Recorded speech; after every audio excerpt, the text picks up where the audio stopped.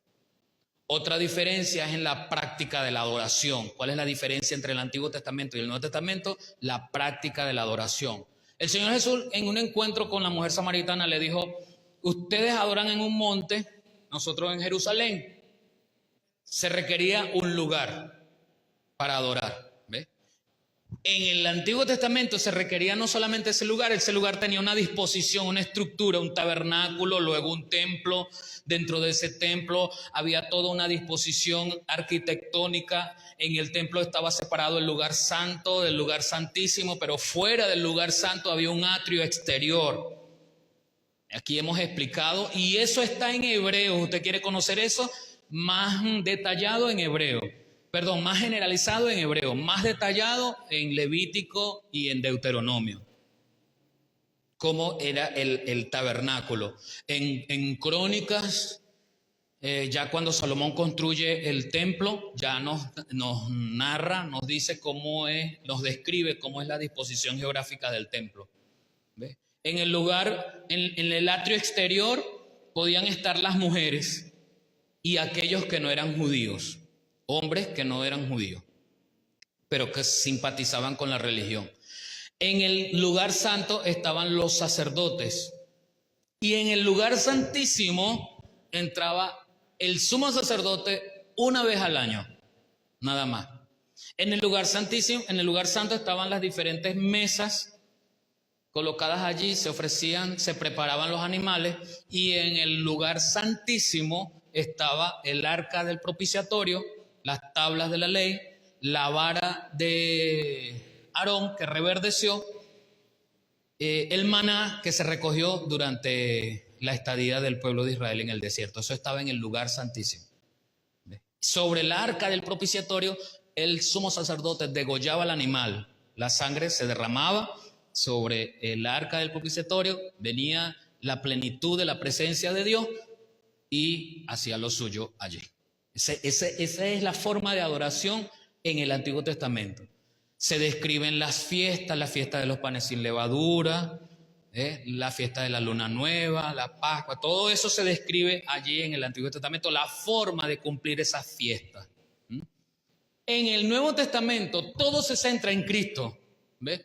Entonces Jesús le dice a la mujer samaritana: ustedes dicen que aquí en el pozo de Jacob, pero ya no necesitas un lugar, ya no necesitas una indumentaria. Y Jesús le dice a la mujer samaritana: porque la hora viene y ahora es, cuando los verdaderos adoradores adorarán al Padre en espíritu y en verdad. Ya no necesitas un animal, no necesitas un mediador que lleve ese animal a un lugar donde tú y yo no teníamos acceso. Ya no le necesitamos.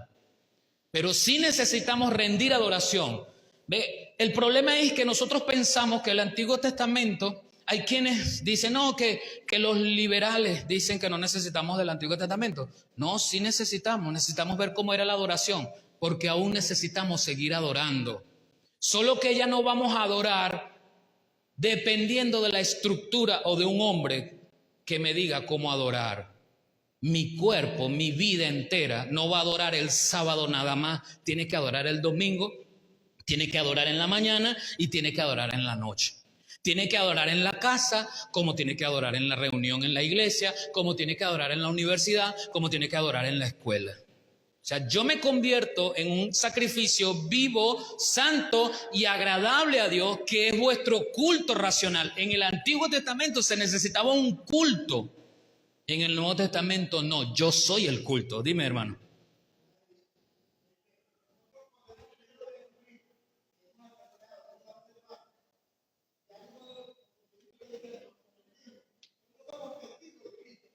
Correcto. Sí, dice mi hermano. Para adorar, pues como se dice, dar el testimonio de en quién hemos creído y quién hizo el cambio en nuestras vidas. Correcto. Nosotros somos testigos del Señor. Entonces esas son las diferencias, Antiguo Pacto, Nuevo Pacto en relación a la adoración. Hay una diferencia es en el pacto en sí. ¿Qué hacía énfasis el pacto mosaico? En el enfoque de la ley, en la indumentaria, en el cómo a través de herramientas, utensilios, incluyendo hombres, porque necesitábamos a los sacerdotes y a los sumos sacerdotes, a ellos llevábamos las ofrendas para expiar nuestros pecados. Las familias judías, los representantes, los patriarcas de las familias judías, llevaban a los sacerdotes el animal para que el sacerdote lo sacrificara y hiciera expiación por los pecados de la familia. Pero necesitaba realmente al sacerdote. El pueblo necesitaba al sumo sacerdote que una vez al año presentaba su ofrenda para remisión de los pecados de todo el pueblo, pero eso lo hacía una vez al año, todos los años. ¿Ah? Sí, y entraba amarrado. En el Nuevo Testamento, con el nuevo pacto, Jesús cumplió toda la indumentaria. Dice Isaías, como cordero fue llevado al matadero, enmudeció, no abrió su boca. ¿Ve? Como la oveja que era llevado ante el sumo sacerdote, la oveja no se quejaba. En estos días veía un video, yo creo que se lo mostré a Katy. Mira cómo hace la trasquilación de la oveja. Con una máquina, parece la máquina de cortar aquí, ¿verdad? Mire, ese hombre agarraba esa oveja, pero era una mera oveja, ¿verdad? Y la alzaba así, y le daba, y eso le daba que hasta yo me incomodaba, y la oveja ahí tranquila. La dejó peladita, y la oveja no, ni se movió, ni se quejó, ni pataleó, nada, la oveja tranquilita. Ojalá yo hubiese podido tener la chispa en ese momento para mandarle el video, porque es un video actual, un trasquilador con una máquina actual, ¿sí? Y me hizo recordar la profecía en Isaías, como oveja fue llevada al matadero y enmudeció, no abrió su boca, no se quejó, no le dijo nada a Pilato. Lo único que le dijo fue cuando Pilato le dijo, yo puedo liberarte, dime porque yo puedo ser tu salvador. Fue lo único que le dijo el Señor. No, yo estoy dando mi vida. Si yo quisiese, los ejércitos celestiales vinieran a mi defensa. Fue lo único que dijo el Señor. Él no dijo, no, de lo que me están acusando, esos tienen una conspiración contra mí, se confabularon, yo no soy, sácame de aquí. Nada, aceptó las mentiras y las injurias que le estaban diciendo. Entonces, en el Nuevo Testamento Jesús es el cumplimiento de la ley y anexa a los gentiles en el hecho de no necesitamos cumplir la ley ceremonial, vuelvo y explico, la ley ceremonial.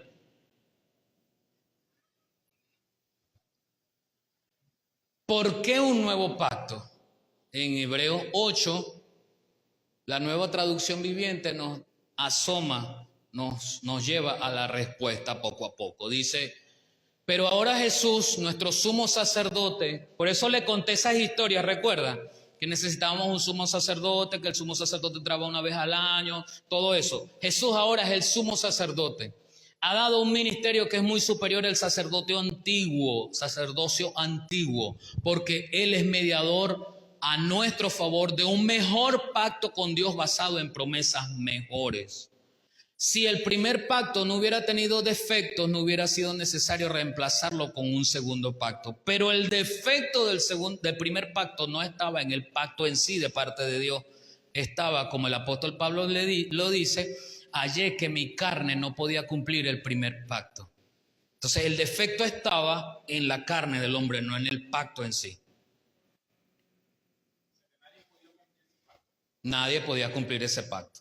Humanamente, nadie. Ahí estaba el defecto en la humanidad, no en el pacto en sí.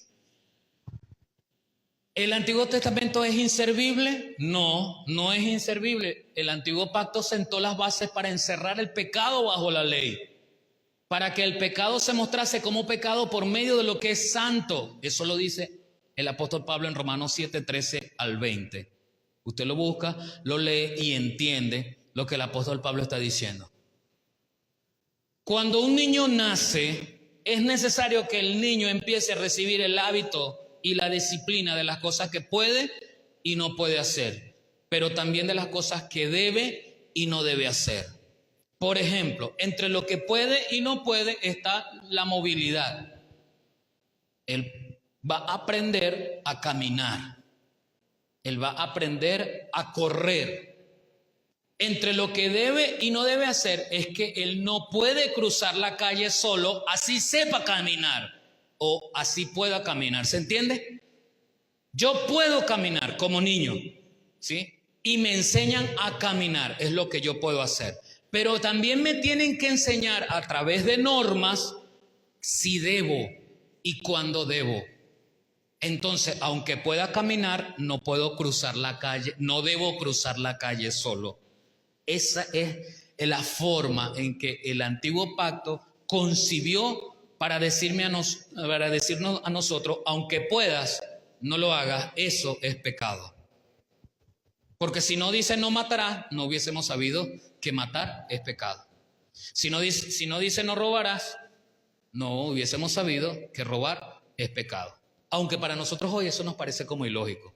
Pero el apóstol Pablo así lo dice en Romanos 7, 13 al 20. ¿Cómo era el primer pacto? Ahí está la descripción de Hebreos 9, 1 al 5. Algunos elementos importantes. El primer pacto tenía instrumentos de servicio, los cuchillos, las navajas, cómo se iba a vestir el sumo sacerdote y el sacerdote, todo eso, la indumentaria. Las herramientas, los utensilios, lo que es el incenciario de oro, el arca del pacto, la vara de Aarón que estaban en el lugar santísimo, las tablas del pacto, el velo que dividía, porque el pueblo no veía, ni los sacerdotes veían. Una vez que el sumo sacerdote entraba en el lugar santísimo, ellos no veían lo que estaban haciendo, ni tampoco podían pasar. Si el sumo sacerdote, trayendo a memoria lo que estaba diciendo Freddy hace rato, si el sumo sacerdote entraba de manera indebida al lugar santísimo, ahí moría, pero ni aún así los sacerdotes podían entrar a buscarlo. Así que, ¿cuál era el mecanismo? Se le colocaba un cinturón amarrado con una especie de cadena, no es así lo de cadena, pero para que usted me entienda, ¿no? Un cordón, ¿ok?, que lo sacaba de allí. Ese cinturón tenía cadenas, campanas. Mientras él estaba haciendo su cuestión, las campanas sonaban, pilín, pilín, pilín, pilín. Estaba vivo, se está moviendo porque tenía que moverse. Una vez que el sumo sacerdote dejaba de moverse y eso quedaba en silencio absoluto, entonces los sacerdotes los alaban.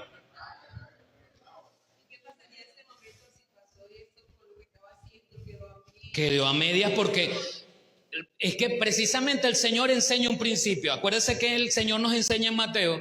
Si tú vienes a traer tu ofrenda al altar y te acuerdas de que alguien tiene algo tuyo, no presentes la ofrenda porque eso sería una ofrenda muerta. No presentes tu ofrenda, déjala a un lado, ve, arréglate y regresa. Entonces, si el sumo sacerdote quedaba allí, esa ofrenda era inválida porque él no estaba apto. Esperar al próximo año tenía que esperar al próximo año. Un lugar santo y un lugar santísimo, la disposición del templo, una ordenanza de culto y un santuario terrenal. Esos eran más o menos los elementos que estaban alrededor del antiguo pacto. La parte central, que según Hebreos 9, 1 al 5, era necesaria en el antiguo pacto. Ahora, ¿qué es necesario en el nuevo pacto? Vamos a ver la misma disposición, la misma estructura. Ya no necesitamos una estructura física para adorar. Recuerda, el Señor le dijo a la mujer samaritana: ustedes adoran acá porque José les dio esto, nosotros adoramos en Jerusalén, pero la hora viene y hora es cuando los verdaderos adoradores adorarán al Padre en espíritu y en verdad. No necesitamos la sangre de un animal, solo se requiere la sangre de Cristo, la cual ya fue derramada en la cruz del Calvario. Los mandamientos no están en las tablas de madera que escribió Moisés, los mandamientos deben estar en el corazón. Porque desde el corazón yo debo evitar el odio para evitar matar. Yo debo evitar la codicia para evitar robar. Yo debo evitar la envidia para evitar la mujer del prójimo o el hombre del prójimo también, porque hay unas que de la prójima, que se las traen, ¿verdad? Entonces, ya los mandamientos no están afuera en las tablas de madera, ya los mandamientos deben estar adentro, en el corazón. Acceso gratuito al Señor. Hebreos dice que podemos entrar confiadamente al trono de la gracia. Ya es imprescindible, ya deja de ser imprescindible un lugar físico para adorar. Cuerpo, alma, como un culto santo a Dios. Esos son los elementos del nuevo pacto. ¿Se da cuenta qué pasó, qué se dejó atrás en el antiguo pacto? Lo ceremonial. Las leyes morales, eso continúa. Son los ritos los que quedaron atrás. Pero las leyes de la obediencia, eso continúa. Es la maldición la que quedó atrás para los que están en Cristo. Porque dice la palabra que para los que están en Cristo ya no hay maldición alguna, porque Cristo llevó toda maldición. Por supuesto, porque ¿por qué nos resistimos a eso? Porque lo llevamos al extremo, ¿ves? Y el apóstol dice, solo que no uséis la libertad con que Cristo os hizo libre para el libertinaje. Queremos llevar todo al libertinaje, perdón. Ah, no, pero si es así, ¿verdad? Yo puedo hacer lo que sea y no, yo aún estoy sujeto a una ley, a la ley de Cristo. Ya yo no soy esclavo del mundo, de la muerte, del pecado, pero soy esclavo de Cristo.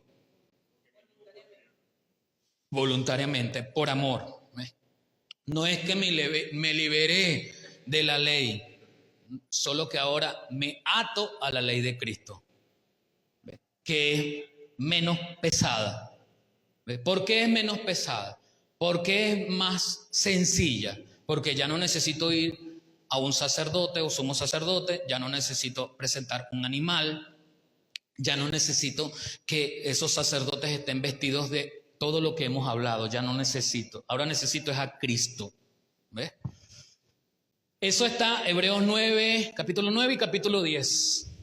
Pero yo le invito a leer desde el 8 al 12, para que usted vaya entendiendo y, cosiendo y ganando toda esta perspectiva. Así es el nuevo pacto. El Antiguo y el Nuevo Testamento no son dos formas diferentes como Dios ve y enseña su creación. Es un mismo sendero. Uno precede al otro como preparación. No son dos cosas distintas. Para llegar a la gracia debíamos recorrer la ley. Para conocer la libertad debíamos recorrer la esclavitud. Para conocer la vida eterna debíamos conocer la muerte. ¿Sí? Eso nos dice que las dos partes, el conocimiento tanto del Antiguo como del Nuevo Testamento son importantes, están conectados. Indudablemente, el mensaje de la palabra se centra en Cristo. Eso es sine qua non.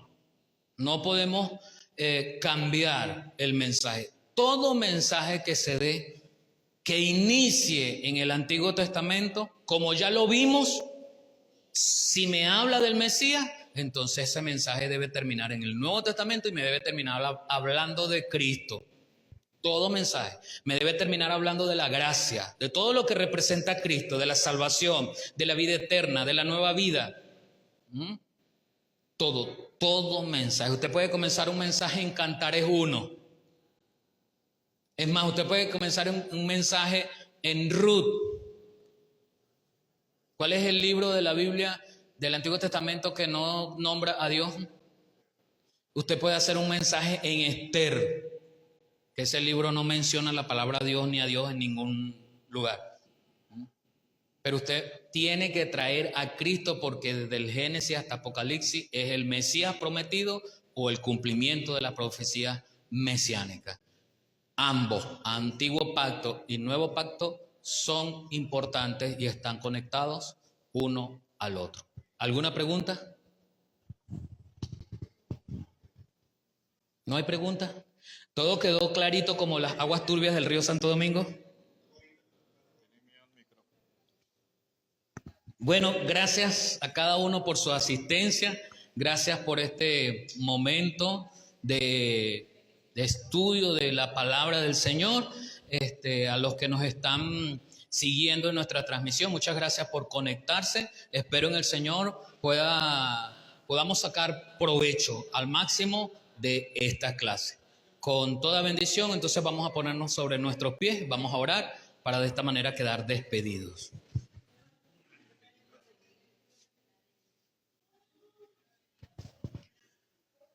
Vamos a orar. Padre, en esta hora te alabamos por tu misericordia y te damos las gracias porque hasta aquí nos has ayudado. Gracias porque eres tú quien nos enseñas. Es de ti el que viene, Señor, todas las cosas para nuestra bendición, para nuestro beneficio. Y por eso te damos las gracias. Gracias, Señor, por cada uno de los hermanos que está haciendo acto de presencia en este lugar, porque les trajiste con propósito, pusiste en ellos el querer como el hacer, según tu buena voluntad. Enséñanos y síguenos enseñando y ayúdanos a llevar esto a la práctica. Ahora, Señor, que nos retiramos, que la paz de Cristo nos lleve en bendición a todo lugar donde vayamos. En el nombre de Jesús, nuestro Salvador. Amén. Dios les guarde.